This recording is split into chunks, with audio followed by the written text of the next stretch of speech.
जयसिंगपुरात ST महामंडळाचा बोजावारा, बसस्थानक शेजारी 2 एसटी बस बंद अवस्थेत रस्त्यावर। जयसिंगपुरात सोमवारी सकाळी शिरोळवाडी रस्त्यावर कुरुंदवाड ते ठाणे बोरवलीकडे जाणारी एसटी बस पंक्चर झाल्याने भर रस्त्यावर बंद पडली, तर कोल्हापूरकडे जाणाऱ्या रस्त्यावर मिरज इचलकरंजी बस इंजिनमध्ये खराबी झाल्याने बंद पडली।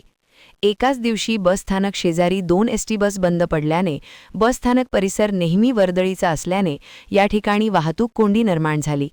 एसटी बस खराब झाल्यामुळे याचा नाहक त्रासही प्रवाशांना सोसावा लागला।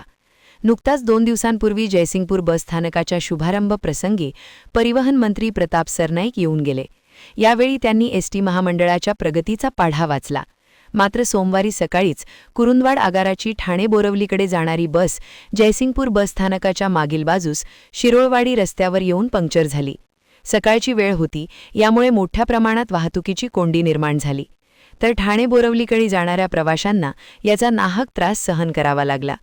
तर इचलकरंजी आगाराची मिरजहून इचलकरंजीकडे जाणारी बस बसस्थानक शेजारी असणाऱ्या फेडरल बँकेसमोर इंजिनमध्ये बिघाड झाल्याने बंद पडली।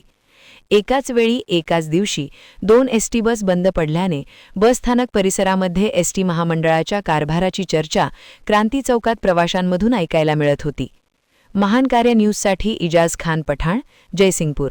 मी आदम मुजावर मागील 2 दिवसापूर्वी गाजावाजा करून एसटी महामंडळाने मोठा पराक्रमाने उपक्रम राबवला। आपण एसटी महामंडळाकडून मोठ्या चांगल्या सुविधा गाड्या देणार असं आज ही गाडी इथं बंद पडलेली आहे। त्या प्रवाशांचं मोठं नुकसान झालेलं आहे। याला जबाबदार कोण? इथले आमदार आहेत, मंत्री आहेत का अधिकारी आहेत काय चालक आहेत? कारण या गाडीमध्ये ज्या सुविधा पाहिजेत त्या सुविधा ठेवणं चालकाचं, वाहकाचं आणि अधिकाऱ्यांचं कर्तव्य आहे। असं असताना देखील त्या सुविधा ठेवल्या नाहीत आणि याचा पट्टा गोरगरीब जनतेला बसला।